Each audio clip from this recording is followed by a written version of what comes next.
Dance பாட்டு இப்படியே இருந்தா ஓகேவா, நாட் ஓகே. அதனால சரி ஒரு மார்ஷியல் ஆர்ட் இன்ட்ரடியூஸ் பண்ணோம்.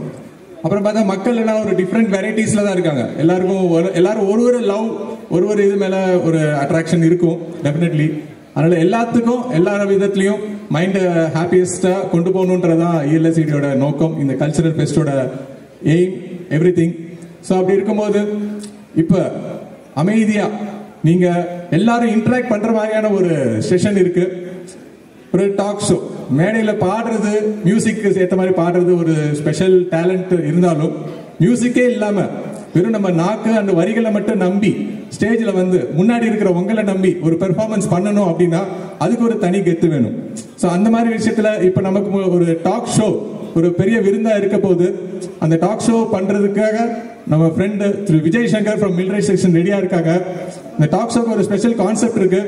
அந்த டைட்டில் இருக்கு, சிரிப்போம் சிந்திப்போம். நம்ம எல்லாரும் சிந்திப்போம். நம்ம எல்லாம் ரயில்வே இன்ஜினியர்ஸ் டெக்னிக்கல் ஷெட்ல இருக்கிறோம். நம்ம எல்லாரும் சிந்திச்சுட்டு தான் இருப்போம் each and every day. But எப்ப நம்ம சிரிக்கிறோம் அதுவும் இருக்கு. ஸோ சிரிச்சுட்டே இருந்தாலும் பிரச்சனை, சிந்திச்சுட்டே இருந்தாலும் பிரச்சனை. ஸோ சிரிப்போம் சிந்திப்போன்ற கான்செப்டை கையில் எடுத்துட்டு இப்போ நம்ம ஃப்ரெண்ட் விஜய் மேடைக்கு வராரு. I request Vijay Shankar to come up on stage to have a great talk with our beloved audience. Vijay, please get in to.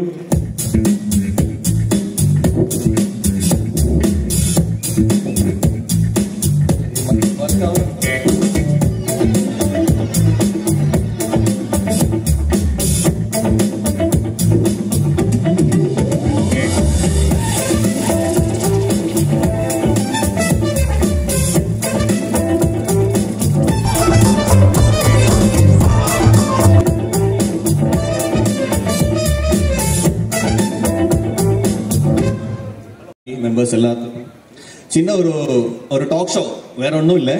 நம்ம வந்து கொஞ்சம் சிரிப்போம் சிந்திப்போம், அதான் அதோட இது. Let's laugh and think.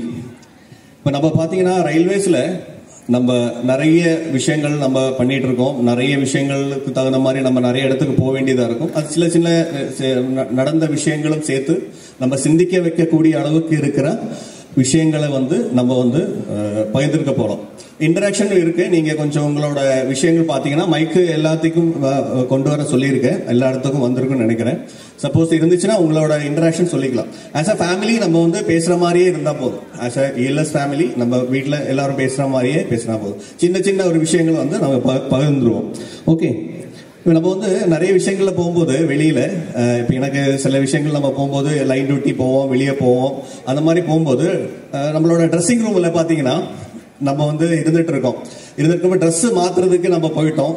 Dress மாத்திட்டு நான் வந்து முடிச்சுட்டு அங்கே வெயிட் பண்ற டைம்ல என்ன ஆகுதுன்னா, நம்ம ரொம்ப நேரம் ட்ரெஸ் மாத்திட்டு நான் வெயிட் பண்றேன். இன்னொருத்தர் வந்து ட்ரெஸ் மாத்திட்டு கூச்சத்துல நிக்கிறாரு. என்ன எனக்கு தெரிய மாட்டேங்குது, ஏன் அது அவரு போக மாட்டேங்குது. அவரு நான் வந்து அங்க இருக்கிறது அன்ஈஸியா தெரியற மாதிரி ஒரு ஃபீலிங் இருந்துச்சு எனக்கு. ஸோ அவர் என்ன பண்றாருன்னா, போகணுமா வேண்டாமா சொல்லி நான் வெளியே வந்துட்டேன். அவர் வெளியே வரும்போது தான் சொல்றாரு, என்னாச்சுன்னா அவர் வந்து சில விஷயங்கள் மறந்துட்டு வந்துட்டாரு. ஏன்னா மறந்தது வந்துச்சுன்னா கொஞ்சம் ஃப்ரீயா வந்துட்டாரு. அவரு ஃப்ரீயா வந்ததால நான் வந்து அங்க இருக்கும்போது அவருக்கு வந்துட்டு ரெஜிஸ்டர் பண்ண முடியல. அதனாலதான் அந்த ஃப்ரீன்னு சொல்றது உங்களுக்கு புரிஞ்சிருக்குமா என்ன தெரியல. ஃப்ரீனா என்ன ஆக்சுவலா புரிஞ்சிருக்கு? யாராவது புரிஞ்சிருச்சா? ஜஸ்ட் சொல்லுங்க. ஃப்ரீ ஒரு ஃப்ளைட் ஒரு ஃப்ரீ மீன்ஸ் அவர் வந்து ஏதோ மறந்துட்டு வந்துட்டாரு. அதான் உண்மை. ஆனா இது வந்து நம்ம எப்பவுமே ஃப்ரீயா தான் இருக்கும். இது வரைக்கும் ஃப்ரீ சொல்ற வார்த்தை நமக்கு வந்துட்டு எப்பவுமே இல்லாம இருந்தது கிடையாது. ஃப்ரீ எல்லாத்துக்குமே இருந்திருக்கு. நம்ம எல்லாரும் ஃப்ரீயா தான் இருந்துட்டு வந்திருக்கோம். ஆனா ஃப்ரீயா இருக்கிறவங்க ரொம்ப மற்ற விஷயங்கள் போகும்போது ரொம்ப ஃப்ரீயா தான் போவாங்க. நிறைய பேர் பார்த்தேன். சின்ன வயசுல பாத்தீங்கன்னா அந்த ஃப்ரீன்னு சொல்ற விஷயம் வரும்போது நம்ம வந்து ஃப்ரீயா தான் இருப்போம். என்ன நமக்கு ஃப்ரீயா கிடைக்கும் போதும் நம்ம ஃப்ரீயா தான் இருப்போம். ஆனா நம்ம வந்து கொஞ்சம் வயசுக்கு வந்ததுக்கு அப்புறம் நம்ம வந்து நிறைய விஷயங்கள் ஈடுபாடு ஃப்ரீ சொல்ற விஷயம் வந்து நம்ம வந்து அதுல இருந்து தவிர்த்து வந்துடும். ஓகேங்களா? ஆனா அந்த ஃப்ரீ வந்து நம்ம கிடைக்கும் போது ஃப்ரீ கொடுக்கிறவங்க பெரிய பெருமையாகவும் கிடைக்கிறவங்க கொஞ்சம் தாழ்மையாகவும் தான் சமூகம் பார்த்துட்டு இருக்கும். அது ஒரு விஷயம் ஆயிடுச்சுங்களா? அப்புறம் பாத்தீங்கன்னா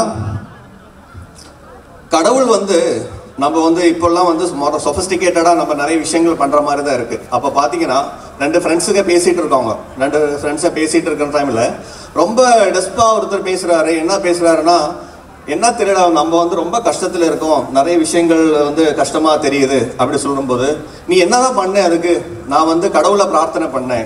என்ன கேட்டேன், என்னன்னு கேட்டாங்கன்னா, மென்டல் பீஸ் வேணும்னு சொல்லி கடவுள்கிட்ட பிரார்த்தனை பண்ணாரு. லாஸ்ட்ல என்ன ஆச்சுன்னா, ஒரு மென்டல் பீஸா வந்து அவருக்கு வாழ்க்கை துணையா வந்துட்டாரு. அதுக்கப்புறம் ரொம்ப கஷ்டமா போச்சு அவருக்கு. என்னாச்சுன்னா, மென்டல் பீஸ் சொல்றது வந்து நம்ம கடவுளை கும்பிடும் போது கூட கொஞ்சம் இன்னும் சொபிஸ்டிகேட்டடா கும்பிடுற மாதிரி தான் இருக்கு. புரியுதுங்களா?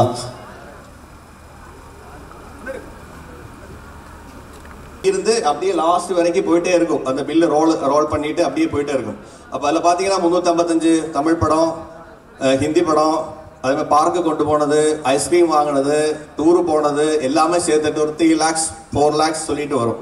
இது சொல்லும் போது தான் சொல்லுவாங்க, பொண்ணு சைட்ல இருந்து சொல்லுவாங்க, இல்ல நீங்க உங்களோட கணக்கு மட்டும் பண்ணிட்டு இருந்தா வேலைக்கு ஆகாது, எங்களோட கணக்கு சொல்லணும். அப்போ உண்மைதான். ஆக்சுவலா நம்ம பார்க்கும்போது என்னாச்சுன்னா, 2 பேருமே பார்த்தா தான் கணக்கு கிளியர் ஆகும். சரி, என்ன அந்த மாதிரி. அப்ப பாத்தீங்கன்னா, ஒரு ஊர்ல பெரிய வசதியான ஒரு ஆள் வந்து திடீர்னு வரும்போது அவருக்கு வந்துட்டு ஒரு பேரு மாற்றம் வரணும். ஏன்னா அவர் பேரு வந்து ஓல்டு நேம் பார்த்தீங்கன்னா, அந்த ஓல்டு நேம் வந்து மாற்றணும்னு ஒரு ஃபீலிங் வரும்போது நிறைய செலவு பண்ணிட்டாவும் மாற்றணும்னு சொல்லி பேர் மாற்றுறதுக்காக ஒரு ஃபங்க்ஷன் வைக்கிறாரு. ஃபங்க்ஷன் வைக்கிறது என்னன்னா பார்த்தீங்கன்னா, நிறைய விஷயங்கள் பண்ணி நிறைய எல்லாமே பண்ணி எந்த இதுவும் பிரச்சனை இல்லாமல் பண்ணணும்னு சொல்லிட்டு பேர் வைக்கிறாங்க. பேர் வச்ச உடனே அவர் பேர் சுடலைக்கனி. இங்கே யாராச்சும் இருக்காங்களா அந்த மாதிரி பேர்? அந்த பேர் சுடலைக்கனி யாரும் இல்லை இல்லையா? யாரும் இல்லை இல்லையா? ஓகே, அதே பேரை வச்சுக்கலாம். பிரதாப் சொல்லி யாராச்சும் இருக்காங்களா? பிரதாப் இல்லை. அப்போ அவர் வந்து மாற்றம் வைக்க வேண்டியத பேர் வந்து பிரதாப்னு வச்சுக்கோங்க, பிரதாப். அப்போ அவர் என்ன பண்றாரு, இந்த ஃபங்க்ஷன் வந்து பிரதாபா மாத்துறதுக்காக பெரிய ஒரு ஃபங்க்ஷன் வைக்கிறாரு. அந்த ஃபங்க்ஷன்ல என்ன பார்த்தீங்கன்னா, நம்ம வந்து இது ஃபங்க்ஷன் எல்லாம் முடிச்சு பார்ட்டி எல்லாம் முடிச்சதுக்கு அப்புறம் அவர் வந்து பரவாயில்லையே நம்மளோட ப்ரோக்ராம் எல்லாம் பர்ஃபெக்டா நடந்துச்சு, பேரு மாத்துறதுக்காக பேரும்போது அப்போதான் பேசுறாங்க. என்னன்னு பேசுறாங்க?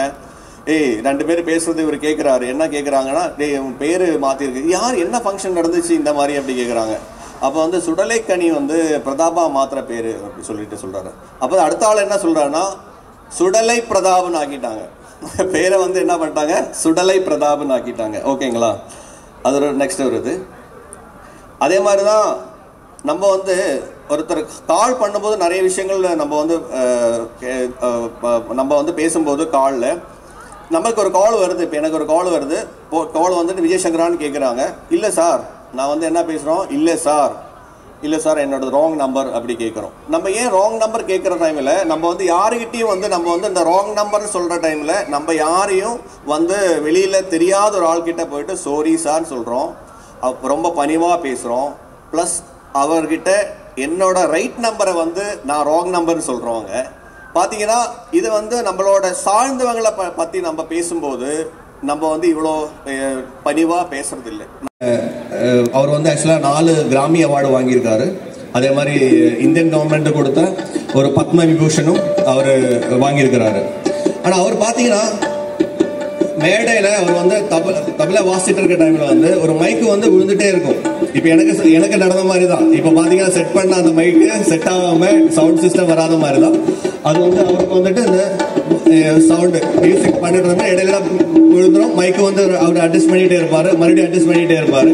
பாத்தீங்கன்னா இது என்ன ஆச்சுன்னா, இவர் வந்து எந்த சந்தேகம் இல்லாம அவர் பாட்டுக்கு அவரோட வேலையிலையும் அவர் கவனமா இருந்து மைக்கு வந்து கீழே விழும்போதும் போகும்போதும் சரி அது அட்ஜஸ்ட் பண்ணிட்டு அப்படி இருக்கிறாரு. இதுல இருந்து என்ன நம்ம தெரிய வருது, நான் பார்த்த பார்வையில் என்ன தெரியுதுன்னா, நம்ம செய்யற ஒரு விஷயத்தோட இன்வால்வ்மெண்ட்டும் அதுக்குண்டான அறிவும் அதுக்குண்டான அப்டேட்டும் நம்ம பண்ணிட்டோம்னு வச்சுக்கோங்க, நம்மள வந்து எந்த சைடு எஃபெக்ட்ஸும் எந்த விஷயமும் நம்மள வந்து சார்ந்திருக்காது.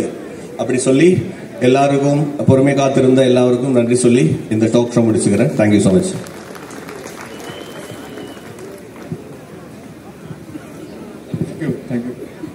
தேங்க்யூ விஜய். ஒரு கலக்கல் பெர்ஃபார்மன்ஸ். ஆடியன்ஸ் இருந்து ஒரு இன்டராக்ஷன் பேச்சு வாங்குறது இதுதான் ஃபர்ஸ்ட் டைம் விஜய் சங்கர் வாங்கிட்டாரு. இதுவே அவரோட ப்ரோக்ராம் உண்டான வெற்றி.